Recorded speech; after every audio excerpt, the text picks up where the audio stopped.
una vez más a otro live de Fraccional. Hola a toda la gente de Instagram, hola a toda la gente de YouTube que están por esa otra cámara. Hoy día estoy emocionado porque creo que la conversación va a estar interesante. Para los que no saben, todos los martes hacemos a la hora de almuerzo en Fraccional un live. Mi nombre es Tomás, soy uno de los fundadores de Fraccional y en estos live hablamos sobre el mercado inmobiliario, porque Fraccional se trata de eso, de invertir en propiedades accesibles para todos.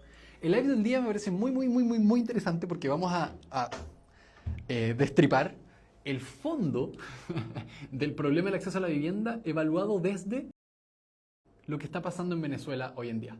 ¿Cuál es la premisa del live de hoy día? El tema es el siguiente. El motivo por el cual Estados Unidos tomó la decisión de capturar a Maduro el fin de semana pasado es el mismo de por qué tu casa sube de precio todos los años. Y yo sé que suena como una cuestión media loca, pero les voy a dar un argumento que vengo hablando hace mucho tiempo y casualmente se relaciona con esto de por qué eso es así. Si nos siguen en YouTube, quizás han visto nuestro video sobre qué fue lo que pasó en los 70 en la economía mundial. Y cómo los 70, particularmente en 1971, fue un año crítico en el cambio de la estructura de la economía mundial y que empezara a crearse la plusvalía inmobiliaria como la conocemos hoy en día.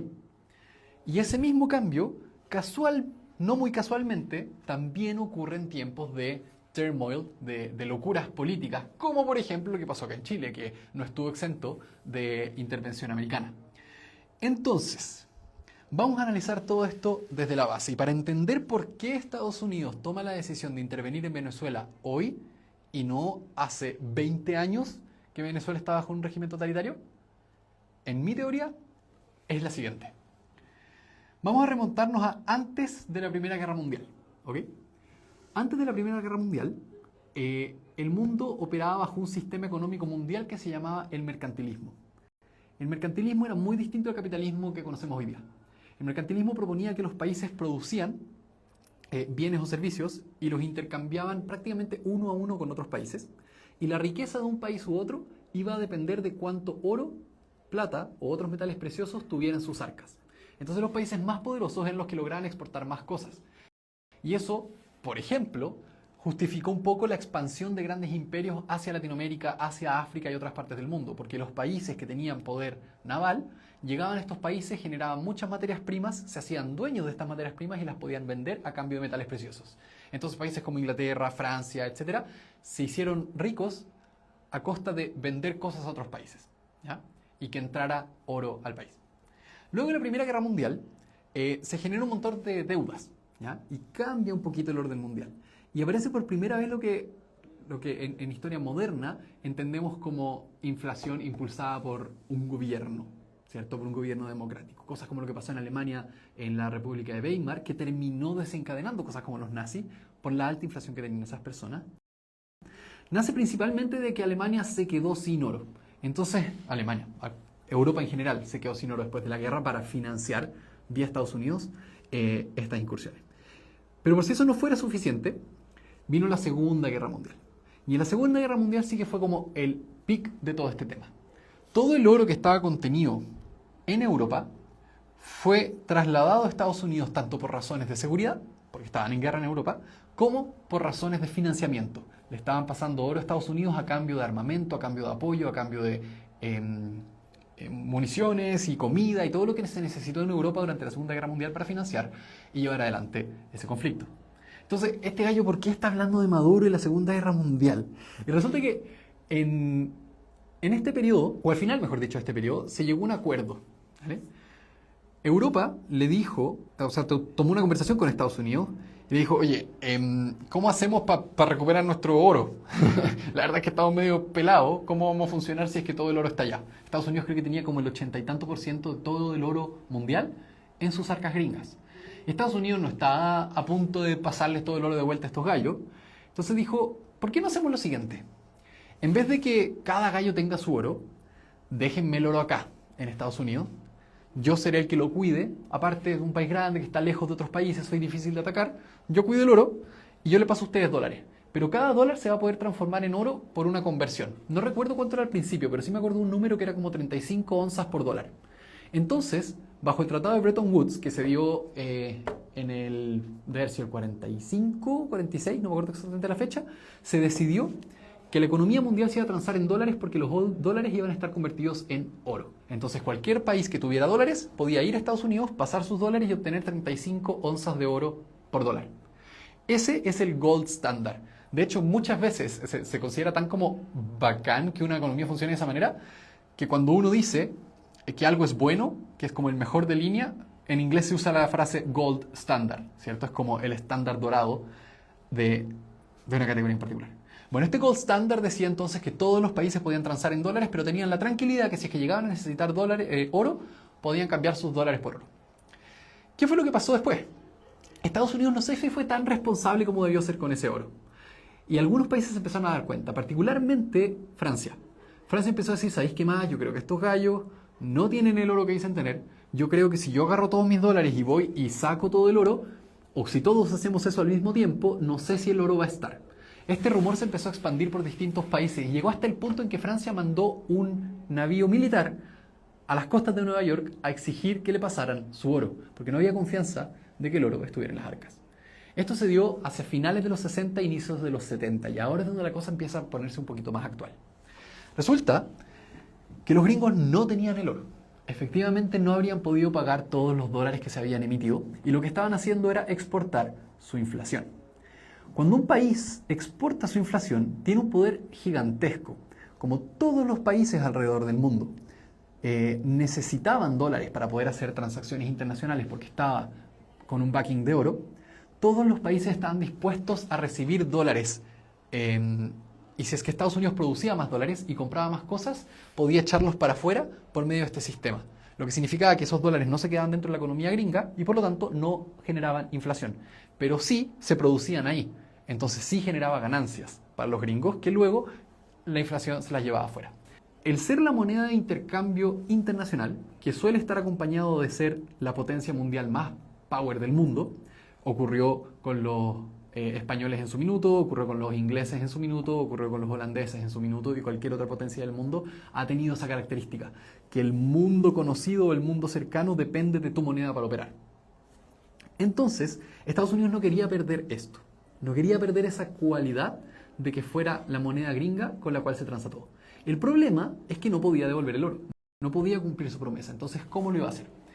En 1971, y si es que no se conocen esta historia completa, tienen que ir a nuestro canal de YouTube a ver ese video en particular.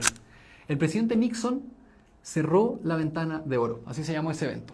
Hizo un comunicado, TV abierta, para Estados Unidos y el mundo, y dijo que con el comisionado Connally habían tomado la decisión de eliminar la conversión comprometida del dólar por oro.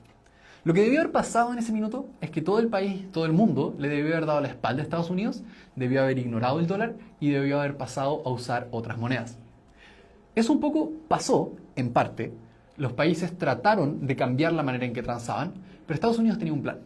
Y ese plan se relacionaba con algo similar al oro, en algunas características, pero muy distinto y muy necesario en esta nueva economía que había nacido después de la guerra.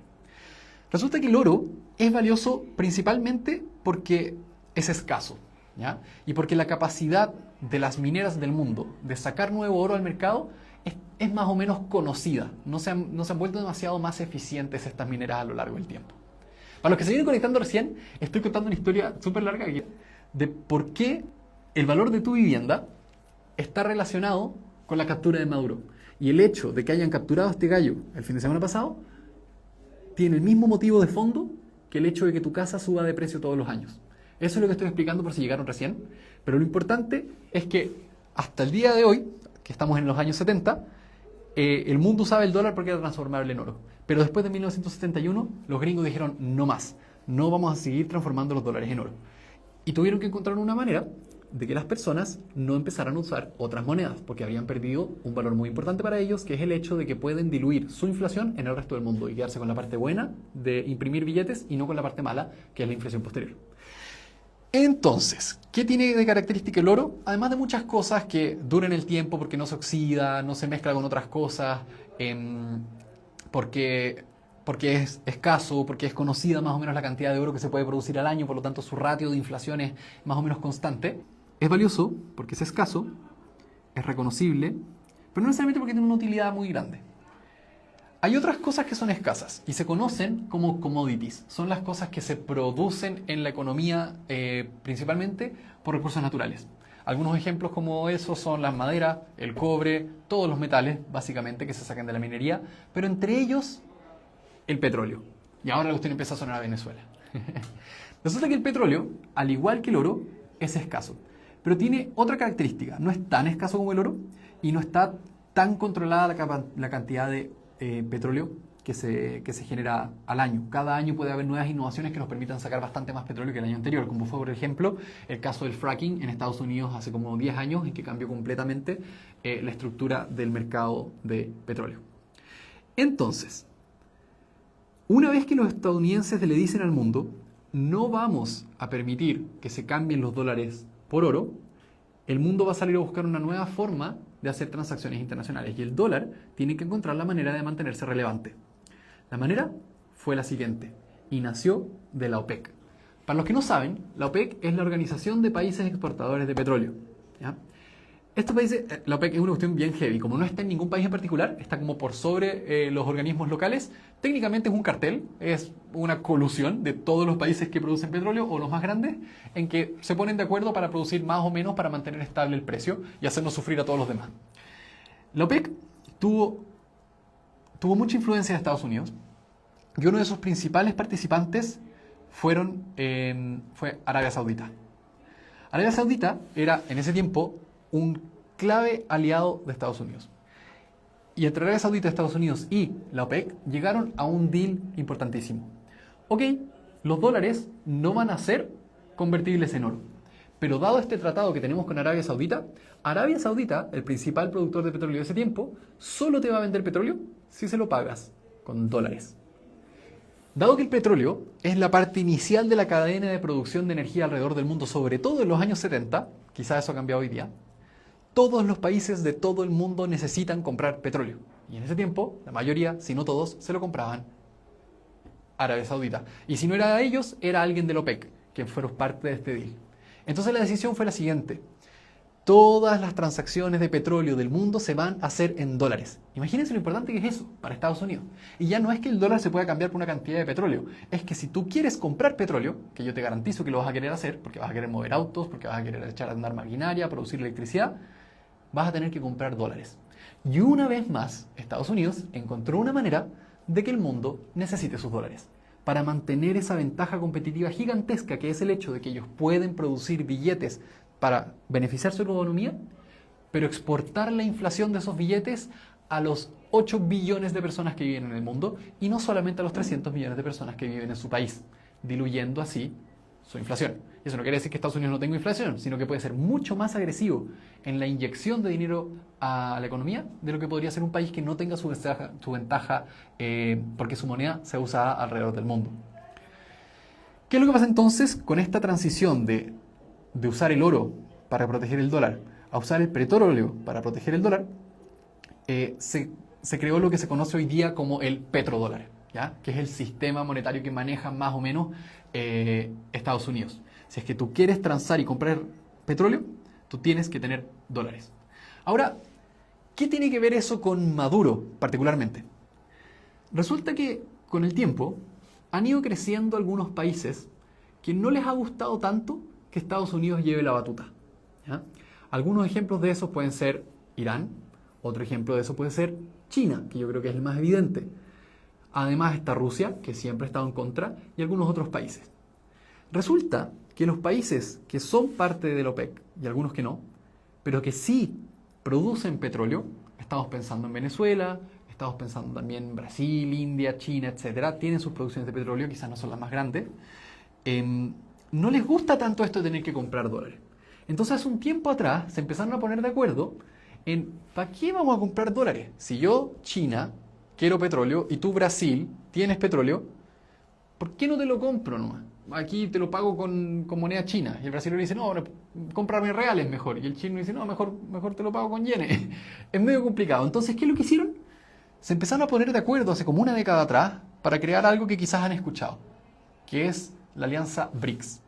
La alianza BRICS es el acrónimo de Brasil, Rusia, India, China y Sudáfrica. Son países que buscan establecer redes de intercambio internacional, particularmente de materias primas y petróleo, exentas del control de Estados Unidos. Son países, esos y muchos más que se han unido a esta alianza, que por a veces motivos muchas veces políticos, no están del lado bueno de Estados Unidos. Entonces tienden a ser víctimas, justificadas o no, no voy a entrar en ese detalle, de sanciones, de regulaciones, de definiciones internacionales de a quién puedes o no puedes venderle, lo que limita mucho su libertad como economía y su capacidad de transar en el mercado internacional. Entonces se empieza a generar esta alianza nueva que de alguna forma u otra está haciendo que una gran parte de la producción internacional de petróleo y otros materiales ya no necesite el dólar. Y hace muy poco se definió que iban a usar una moneda que no era de ninguno de ellos. Hace muy poco tomaron la determinación de empezar a transar en algo que quieren llamar units. Esas units no son ni un real brasilero, no son una yen chino, ni son un rublo, ni un rupia, ni nada. Es una moneda internacional, que bien podría ser Bitcoin o cualquier cosa, pero en este caso quieren definirla como la unit, y que ellos transarán en units. Todos la reconocerán y podrán tener una conversión de la unit a la moneda local. Y además que esa unit aparentemente tendría su backing en oro. ¿Qué es lo que pasa entonces para Estados Unidos? Que Estados Unidos por primera vez en 50 años está viendo la posibilidad de que algunos países cada vez más grandes, cada vez más cuantiosos, trasciendan a la necesidad de usar dólares para comprar petróleo y cualquier otra materia prima que ellos puedan necesitar. ¿Cómo se relaciona esto entonces con el valor de tu casa? Ya vamos a llegar para allá. Una vez que Estados Unidos se da cuenta que esta cuestión se está poniendo en serio, tiene que salir a buscar los lugares donde efectivamente haya petróleo. Y ya venimos viendo que hace un rato Estados Unidos donde huele petróleo invade, ¿cierto? Entonces pasa que hace muy poco, particularmente una semana atrás o unos pocos días antes del arresto de Maduro, fue una comisión china a Venezuela a empezar a darle forma a estos acuerdos de transacción que dejarían fuera a Estados Unidos dejarían fuera a los otros países de la necesidad de usar dólares para transar petróleo. Y Venezuela, si es que llegaba a echar a andar, porque hoy día con las políticas que tenían no estaba produciendo nada del petróleo que podría producir, pero si llegaban a echar a andar la producción de petróleo como Venezuela podría hacerlo, sería suficiente petróleo como para que los países que están fuera del control del dólar pudieran cumplir el 100% de sus necesidades. Y dado que esta cuestión estaba en la puerta, Estados Unidos probablemente, quizás además, pero probablemente, si me preguntan a mí, no está tratando de defender la democracia venezolana. Porque si fuera así, podría haber invadido los últimos 20 años. Yo creo que está tratando de defender no la producción de petróleo, que yo creo que es donde se está yendo la conversación, el hecho de que ellos puedan vender el petróleo, quedarse con el petróleo y venderlo ellos. No, está tratando de mantener el control de la moneda internacional. Estados Unidos quiere hacer que el dólar siga siendo la moneda con la cual nosotros hacemos transacciones alrededor del mundo. Y a medida que se va generando mayor inflación, a medida que van tomando decisiones más complejas y se endeuda más Estados Unidos, cada vez es menos tentador el dólar como moneda de intercambio internacional. Entonces la razón de que ellos vinieran a invadir Venezuela hoy día, a mi parecer, se relaciona más con cuál va a ser la moneda con la cual se va a comprar petróleo en el mercado internacional que con quién es el presidente de turno en Venezuela en ese minuto. Ahora, puede que traigan cambios políticos grandes y que puede que sean mejores en ciertas medidas para los venezolanos, puede ser. Pero a mí no me van a decir que esto es porque hay que defender la democracia, ni mucho menos, eso no va a pasar. Tampoco tiene que ver con las drogas, las métricas no justifican una inversión de ese tipo si es que estamos buscando el camino de las drogas. Hay otros países que son mucho más graves en ese sentido y no están siendo invadidos. Entonces yo les prometí que iba a conectar esto con el valor de tu casa. La relación es justamente el hecho de que el dólar y otras monedas no están relacionadas con nada que las sustente. En los 70, como les conté recién, cuando Nixon decidió separar el dólar de la moneda, del oro como sustento subyacente, no solamente separó el dólar, sino todas las otras monedas. El dólar valía $1 por 32 onzas, pero el peso valía, no sé, $50, o al revés, 50 pesos valían $1. Entonces había una relación tripartita entre cualquier moneda, el dólar y el oro. Cuando desapareció esa relación, las monedas empezaron a flotar y, uy, sorpresa, empezaron a flotar hacia arriba, por medio de inflación como ha pasado siempre. Antiguamente, para poder hacer inflación, tenías que por lo menos tener oro. Hoy día ni siquiera eso existe. Entonces, con el paso de los años, el capital se ha ido dando cuenta de que mantener la plata en la mano como plata no es útil. Ya ha salido a, llamémosle como, cuando digo el capital no hablo de personas malas, hablo como de la plata como concepto. Ha salido a invadir todos los activos escasos. El oro, como otras cosas, el petróleo, como otras cosas, pero también tu casa.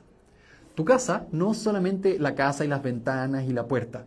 Tu casa es una cantidad de suelo. Y el suelo es limitado. Más allá de que algún país u otro sepa hacer islas artificiales, la cantidad de suelo que existe en el mundo es la cantidad de suelo que hay. Y cada punto donde haya suelo sin un dueño, técnicamente es el único suelo disponible del mundo. Entonces, cuando el capital se da cuenta de esto, empieza a avanzar naturalmente por fuerzas de mercado hacia esos lugares donde puede esconderse en cosas que no están sujetas a la inflación. Es decir, que no se imprime más suelo. El motivo que estoy planteando acá de la invasión de Venezuela es porque las monedas son un sistema fiduciario. Fiduciario significa a base de fe, básicamente. Fidu de fide, latín fe. Hoy día se está perdiendo la fe en la moneda gringa para las transacciones. Y eso lleva a Estados Unidos a invadir Venezuela. Seguramente hay un montón de motivos más, aquí los analistas políticos me ganarán, pero yo lo que veo es macroeconomía. Y es el mismo fenómeno macroeconómico, la inflación, el que hace que el dólar pierda su poder como moneda y el que hace que tu casa gane valor todos los años. Porque tu casa ocupa, y tu apartamento también, una cantidad de suelo que por estar ahí y por ser tuyo, ya no está disponible para nadie más. Y la cantidad de personas y la cantidad de dinero que está persiguiendo eso, ni siquiera personas, olvidémonos de la población, la cantidad de billetes alrededor del mundo que están persiguiendo cada uno de esos terrenos alrededor del mundo es cada vez mayor. Es decir, los terrenos, las casas, los departamentos sí se producen un poquito más, pero nunca va a ser al nivel que se produce plata. Y es esa base la que hace que se justifique la plusvalía inmobiliaria. Ese es el motor básico. Eso no quiere decir que en todas partes del mundo haya plusvalía siempre. Hay lugares donde baja, hay lugares donde sube. Pero el motor básico es que cada vez hay más plata y cada vez queda menos suelo. Ese es el motivo que hizo que Estados Unidos saliera a defender el dólar y, en mi opinión, saliera a atrapar a Maduro el fin de semana pasado. Y también es el motivo por el cual tu casa, todos los años, probablemente, en promedio, vale más. Espero que haya quedado claro. Espero que no crean que estoy hablando puras tonteras y espero que se hayan conectado desde el principio, porque esta vez sí que había que escucharlo de pe a pa. Me gustaría ahora abrirlo a preguntas en caso de que estén interesados. La Fer está acá al otro lado de la pantalla. Primero sobre este tema y luego, si quieren, podemos hablar sobre fraccional también. Bueno, primero que nada llegaron hartos comentarios como bastante interesante esta postura. Y por otro lado, hay influencers, por ejemplo, no sé, Luisito Comunica, que están diciendo comprar casas en Venezuela para invertir.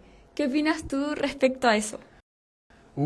Interesantísimo. Lo otra vez lo conversaba con un amigo venezolano que vive allá, en Venezuela. Lo conocí cuando estuve de intercambio en Italia. Yo creo que un poco pronto. O sea, lo que uno puede suponer es que sí, se va a reactivar la economía si es que todo sale bien. O sea, tenemos que... A ver, paso número 1. ¿Va a ser esto para mejor? ¿Va a estar la economía venezolana mejor después de esto? Mi intuición es que probablemente sí, cualquier cosa es mejor que el desastre que tenían estos gallos, pero tampoco sabemos si estos gallos ya de frentón salieron. Mañana podría resultar que quieren construir una resistencia, que puede ser fringe, puede ser oficial o no, pero puede haber una resistencia y empezar una tremenda guerra. Los estadounidenses pueden decir, ya filo, me quedé con el petróleo y me olvidé. Nada garantiza que este es el inicio de la prosperidad, pero si lo fuera, este es el momento en el que es conveniente. Ahora, yo creo que para mi gusto, los que quieren invertir en propiedades probablemente lo que están buscando es algo un poquito más estable, ¿cierto? Algo un poquito más... menos riesgoso, quiero decir.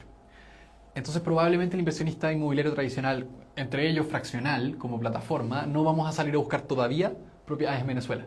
Necesitamos ver claras señales durante algunos años de que esto se está mejorando. Pero lo que esperaría ver si es que esto empieza a mejorar es que sí, si hay alguno de ustedes que está suficientemente loco para ir y comprar una propiedad hoy día ya, quizás esa propiedad, voy a inventar un número porque no tengo idea del mercado, pero quizás esa propiedad les va a salir $5.000, $3.000, $1.000, no tengo idea cuánto sale. Y quizás esa propiedad después de 10 años va a valer $100.000, $200.000 en una playa con conexión directa de frente a Miami, básicamente, súper central en Latinoamérica, donde cualquiera puede viajar, donde se puede generar como un nuevo Tulum o lo que sea, activando el turismo. Claro, eso puede pasar. Y va a ser una movida de transformar $1.000 en $10.000. Pero la cantidad de caminos alternativos no buenos que puede haber entre esos $1.000 y los 100.000 son tantos que yo hoy día no lo haría. Ahora, va a haber, si es que esto sale para bien, va a haber algunos quizás locos, quizás genios, que van a ir y lo van a hacer. Y van a comprar. Y quizás se hagan ricos.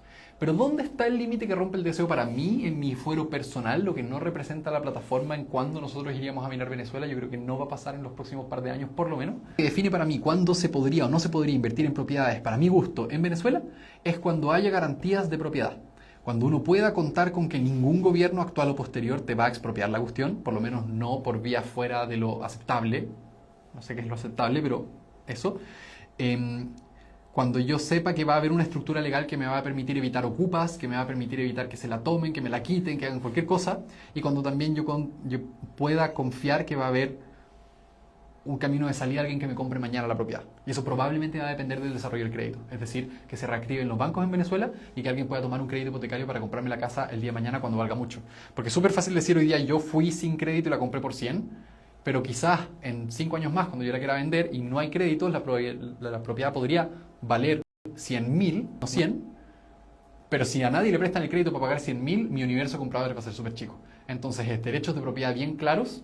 Segundo, caminos de evicción en caso de que alguien quiera como ocupar ilegalmente la propiedad. Y tercero, que haya un mercado inmobiliario transaccional para poder salir en el minuto en que uno quisiera salir. Se tienen que cumplir esas cosas y sería un milagro y ojalá que pase, pero me parece improbable que eso ocurra en menos de 2 y con cara de 5 años. Esa es mi opinión. Pero veamos, quizás los venezolanos son unos genios respecto a la reconstrucción de su país. Quizás llevan tantos años esperando hacerlo que lo van a hacer increíble, o quizás efectivamente los gringos van a meter un montón de plata para quedarse con el país básicamente, pero a favor del desarrollo de esa economía, no digamos para el beneficio de los venezolanos, probablemente para la economía, ¿cierto? Abierto a más preguntas, por favor. ¿Cómo le afecta esto a fraccional? Buena pregunta. A ver, yo creo que la forma más directa que se afectaría a fraccional es en el dólar. Fraccional tiene propiedades, no fraccional, sino que los usuarios de fraccional han invertido en propiedades que están denominadas en dólares. Ejemplos de ellos son las parcelas en Uruguay, los departamentos en Paraguay, cualquier propiedad en Estados Unidos y en España no, porque eso es euro. Esos negocios están en dólares. Entonces, aunque la propiedad en sí misma suba o parece lado para ustedes, creo, ¿no? Aunque la propiedad en sí misma suba o se mantenga en su valor, es posible que en pesos chilenos para ti el valor baje por el dólar si es que el dólar baja, ¿ya? Es muy posible que si se dan conflictos el dólar pueda bajar porque Estados Unidos va a tener que meter más dinero para solucionar un conflicto. Si no se da el conflicto y las cosas le salen bien a Estados Unidos, puede ser que el dólar suba, entonces podrían subir esas propiedades. Yo creo que ese es el efecto más directo. Si uno ya se fuera como a la larga, muy larga, uno podría suponer que si empezara o no un conflicto armado en Latinoamérica, si es que esto deviniera en guerras civiles, etc., podría bajarle un poco la calidad a la región y podría dificultar o diferenciar el apetito a riesgo del sistema bancario. Estoy yéndome muy en la larga ya, pero si los bancos empiezan a sentir que Latinoamérica es un poquito menos segura, o el capital empieza a sentir que Latinoamérica es un poquito menos segura de lo que era antes, es posible que haya menos disponibilidad es menos acceso a crédito, y menos acceso a crédito es menos compras de propiedades. Pero eso me parece que es largo, y sobre todo acá en Chile, que está la mayor parte del portafolio fraccional, es poco probable que sea eso lo que golpea. Ahora, si nos vamos en una bola muy loca, imagínate el día de mañana se soluciona Venezuela, está increíble, y hacen un llamado a todos los venezolanos en el extranjero, le dicen por favor vuélvanse al país, les vamos a pagar una grant de $10.000 si se vienen para que se puedan instalar, una cuestión fantástica, increíble, y todos los venezolanos que quisieran se pueden ir felices y reencontrarse con sus familias, y todas las cosas horrendas que han pasado hasta ahora pudieran empezar a resolverse, y se fueran cientos de miles de personas que hoy día están en Chile y que hoy día arriendan departamentos, por ejemplo. Eso sí podría generar un impacto directo en el mercado de rentas de algunas comunas en Chile. Yo imagino perfectamente algunos lugares donde algunos inmigrantes, particularmente de Venezuela, no quiero apuntar a ellos en particular, inmigrantes de todas partes del mundo, son más porcentaje de la población local, son lugares en que si es que por ese motivo se fueran de vuelta los venezolanos a Venezuela, estoy suponiendo por un buen motivo, porque las cosas van bien allá, podría bajar la demanda. Podría eventualmente bajar la demanda en esos lugares, y eso podría hacer que sea más difícil arrendar o que bajen los precios de la renta y bajen los cap rates. De nuevo, particularmente estoy pensando en cosas como Estación Central. Nosotros en Fraccional no tenemos propiedad en Estación Central, pero son cosas que podrían pasar, pero que quede súper claro, estoy elucubrando. Nada de esto es probable, son solamente como voladeras de luces tratando de hacer el ejercicio de cómo es que se relacionan estas cosas y dónde están como las palancas que hace que un efecto genere una consecuencia. Pero debo hacer un disclaimer. Yo no me sé todas las palancas, nadie se las sabe, yo creo. Si no, serían unos oráculos y la chuntaríamos siempre. Pero puede haber caminos de relación ocultos que ninguno de nosotros conoce, que podrían tener repercusiones de una manera que uno se le ocurra. Perfecto. Estoy inspirado hoy día, perdón, es un alargo. Está súper bien. Gisela pregunta, ¿cuánto tiempo aproximado crees tú que suban los precios de las ventas de las propiedades en Chile? ¿Cuánto tiempo aproximado? Tiempo. A ver, por si no escucharon todos, me preguntaban por cuánto tiempo aproximadamente creo que suban los precios de las propiedades en Chile.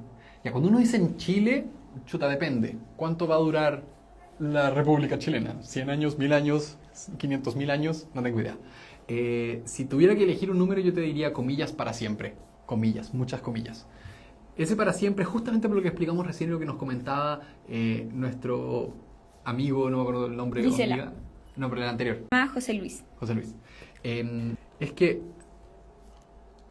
la forma en que operan las economías está diseñada para aumentar la cantidad de bienestar, aumentar esa inflación, y por lo tanto, si es que la cantidad de casas en el largo plazo no supera con creces la cantidad de inflación generada, entonces siempre van a seguir subiendo. Es posible que haya personas que piensen que como que esta subida de las propiedades es algo puntual, como que va a subir durante estos 10 años, pero después ya no más, porque como que es imposible que suban más.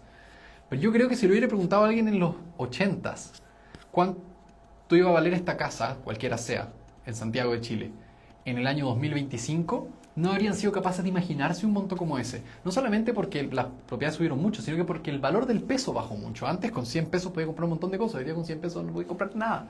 Entonces esa diferencia es difícil como de entender para las personas. Yo creo que la capacidad de seguir aumentando del mercado inmobiliario es, comillas, infinita. Pero eso no significa que las propiedades valgan infinito. Es que en el sistema en el cual estamos, la depreciación de tus pesos es la infinita. No sé si me explico. La depreciación del dólar es la infinita. Esos pueden valer cero, pero también la mitad de cero y un cuarto de cero y un octavo de cero, porque el cero se vuelve a definir cada vez que se achica. Porque el dólar, las monedas y la inflación no funcionan en base a tengo uno y le resto uno, sino que tengo uno y lo divido en dos partes, y lo divido otra vez, y lo divido otra vez, y lo divido, y esa división es infinita. Perfecto. Aquí tenemos a Asdrubal. ¿Crees que durante el gobierno de Kast siente la mano de obra? ¿Más casas, construcción de departamentos, casas, establecimientos, etcétera? Buena pregunta. Yo creo que hay una respuesta implícita en la pregunta. La respuesta implícita es que el problema de producción de propiedades es de mano de obra. Y yo creo que no es así. Yo creo que hay suficientes manos en este país para construir casas, siempre y cuando las personas se les ofrezcan sueldos justos por hacer aquello, seguridad por hacer aquello, que ser constructor de esas casas sea una buena idea.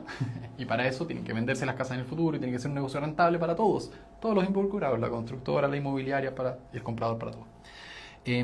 Yo sí tengo fe, y voy a ocupar la palabra fe, porque mi idea sí se va a poder hacer, de que un gobierno de mano de Kast genere facilidades para las empresas. No digo fe de que las cosas vayan a ser mejores, digo fe de que se vayan a generar facilidades para empresas que hoy día pueden estar más apretadas que en otros casos, particularmente el sector inmobiliario. Uno de los grandes problemas hoy día, además del acceso a crédito, que se ha ido resolviendo con el tiempo, es el tiempo que toman los permisos para poder construir algo. Se ha vuelto una joda imponderable construir un edificio y construir nuevas casas para ti y para mí, para que podamos comprarlas. Y ese problema yo sí creo que se va, por lo menos si no a solucionar, a address, se va a manejar, se va a tomar el desafío de tratar de solucionarlo durante este gobierno. No porque a mí me guste o no me guste, sino que simplemente porque se alinea con los principios de la derecha republicana, que es tratemos de reducir la regulación de los mercados, tratemos de facilitar el emprendimiento y las inversiones. Entonces es muy probable que se ataque ese problema, que al final responde a tu pregunta diciendo sí, a mí me parece que va a ser más fácil construir propiedades si es que ellos se salen con la suya, pero no por un asunto de más mano de obra, ¿cachai? Esa es la diferencia, y no creo que dependa de cuántas personas están construyendo. Eso puede generar que más personas construyan porque es un buen negocio, pero no sé si necesariamente es porque falte mano de obra para hacer casas. ¿Los proyectos de renta recibe esa rentabilidad al 5.º año o desde que comienza a poner el dinero? Es muy buena pregunta. Fraccional, plataforma de inversión inmobiliaria, por eso estamos aquí. Eso es lo que permite que la empresita me pague un sueldo a mí y darme el tiempo de poder hablar contigo y contarte todas estas cosas. Los proyectos en fraccional hay algunos que pagan renta y otros que no, porque los proyectos inmobiliarios son de todo tipo. Algunos se construyen cosas, en otros se arriendan cosas. En los casos de renta me están preguntando, ese número que yo veo de rentabilidad, que me dicen que es un proyecto a 5 años, ¿lo recibo cada vez que hay un arriendo o a los 5 años al final? Y la respuesta tiene dos partes. Cada vez que hay un arriendo, nosotros descontamos todos los costos que pueden ser en un Airbnb, por ejemplo, de la administración, que el gasto en agua, que el gasto en luz, en internet, o en un departamento normal, cosas como las contribuciones o cualquier gasto mensual o periódico, se descuenta y luego te lo pagamos a ti. Si es que es mensual, mensual. Si es que el arriendo por algún motivo era trimestral, trimestral te va a llegar a ti. Esa parte. Pero ese no es el total de la rentabilidad. Hay una parte de esa rentabilidad que tiene que ver con que la propiedad está en UF, entonces se mantiene a flote en la inflación, y además que puede haber una plusvalía o no en el tiempo. Entonces nosotros vamos a ir preguntándole al mercado cada 3 meses cómo va la cosa. ¿Subió o no subió de valor esta propiedad? Y lo vamos a actualizar en la plataforma. En la última tasación que ocurrió el 30 de diciembre, el promedio del portafolio subió como un 3,5%, pero hubo algunas propiedades, creo que los estacionamientos, que hoy día están un poquito más baratos de lo que estaban la semana antepasada. ¿Por qué? Porque esas transacciones han bajado un poquito su valor oriente, que es donde tenemos la mayoría de estacionamientos en fraccional. Entonces, esa parte, que es la plusvalía, tú la recibes cuando vendes tu parte. Puede ser en el mercado secundario, que podríamos entenderlo como una válvula de salida en caso que necesites salir antes de esos 5 años, o idealmente al final de los 5 años cuando se venda la propiedad a su valor de mercado. Entonces la parte de las rentas te debería llegar todos los meses si es que la renta es mensual, y la parte de la plusvalía depende de cuándo vendas. Nosotros esperamos que la plusvalía sea buena en 5 años, pero podría haber años intermedios como el anterior, particularmente la segunda mitad del 23 a la primera mitad del 20, perdón, la segunda mitad del 24 a la primera del 25, en que las plusvalías estuvieron ahí nomás, particularmente. Pero es un periodo dentro de varios periodos que siguen hacia adelante. Espero haber respondido tu pregunta.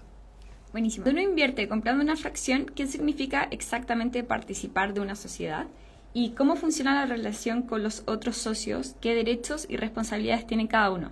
¿Y cómo se toman esas decisiones? Ya. Se llama Jan. ¿Cómo se llama, perdón? Jan. ¿Jan? Sí. Ya, Jan. Ser parte de una sociedad, a ver, no sé qué tan atrás ir, no sé necesariamente como cuánto contexto tienes, pero las sociedades son una manera de tomar varias personas y darles un root. Yo creo que esa es la forma más simple de explicarlo. ¿Cómo tomo a 5 gallos y hago que esos 5 gallos puedan operar como una sola persona? Por ejemplo, 5 gallos tomar un crédito, 5 gallos comprar una propiedad, 5 gallos hacer una empresa y que sean dueños de eso de manera legal. Entonces la sociedad, particularmente las sociedades por acciones, es una manera que permite el Estado de Chile, digamos, de organizar a un montón de personas bajo un mismo nombre y root para que hagan cosas conjuntas.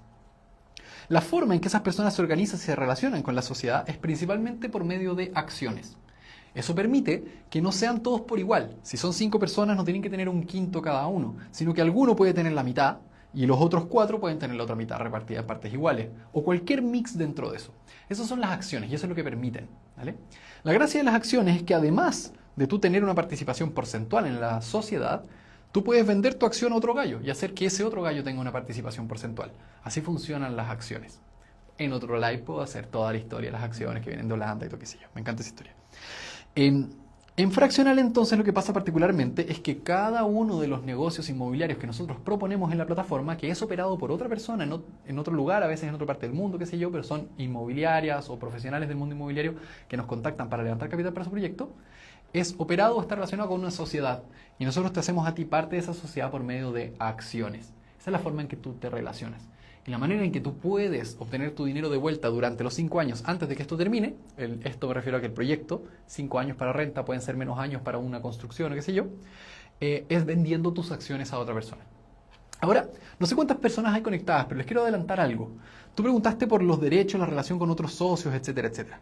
Resulta que entre que empezamos fraccional y hoy día, empezamos fraccional nosotros a principios de 2023, acabamos de cumplir 3 años en operación. La forma en la que Servicio de Impuestos Internos considera las relaciones entre los socios ha cambiado un poco, ¿ya? Al principio, nosotros teníamos la tranquilidad que tú podías participar en la sociedad y si es que había otro usuario con, por ejemplo, una deuda, esa deuda no tiene que afectar en nada porque eran todos participantes minoritarios de esto. Ha pasado durante 2025 que sí hemos visto que el Servicio de Impuestos Internos puede a veces hacer, llamémosle, observaciones contables a sociedades porque alguno de los cientos de gallos que es parte tiene un problema. Cada vez que eso ocurre, nosotros vamos dando el servicio y como ya nos conocen, porque trabajamos un montón con ellos, dicen, chuta, verdad, disculpen, fue una cuestión automática y lo resuelven, ¿vale? Pero lo que quiero adelantarles como premisa es que en muy poco tiempo más vamos a ofrecer una nueva manera de participar en estas cosas. El camino de las acciones va a seguir evidentemente ahí para las personas que lo tomaron y que lo prefieren, pero creemos que el camino hacia adelante es encontrar una manera que la ley FinTech habilita de que tú puedas participar de estas sociedades con derechos económicos que no necesariamente son accionarios. Esto es primera vez que lo estoy diciendo en un live público, pero se los puedo decir porque es algo que se viene y que soluciona un montón de problemas que tienen que ver con la CPA y vamos a hacer comunicaciones específicas respecto de eso. Lo que sí les tengo que decir es que las participaciones por medio de sociedades son seguras, son bastante seguras porque hay me refiero en términos del vehículo, no hacen que sea más segura la inversión tiene sus riesgos, pero el vehículo está bastante regulado, porque hasta las grandes empresas de este país se regulan bajo ese vehículo, entonces es algo que se conoce y que cualquier juez va a entender cómo repartir las cosas, ¿cierto? Pero creemos que gracias a la ley FinTech hoy día se presentan caminos mejores y cuando esté la posibilidad de invertir por medio de esos caminos se los vamos a hacer saber en Fraccional y vamos a hacer un live al respecto. Con esa premisa los dejo masticándolo. Armen sus dudas porque en un poquito tiempo más vamos a estar haciendo comunicación específica respecto a ese tema. Espero que les haya encantado y se haya entendido la relación entre la captura de Maduro y el precio de su casa y nos vamos a estar viendo la próxima semana a la misma hora en el mismo canal.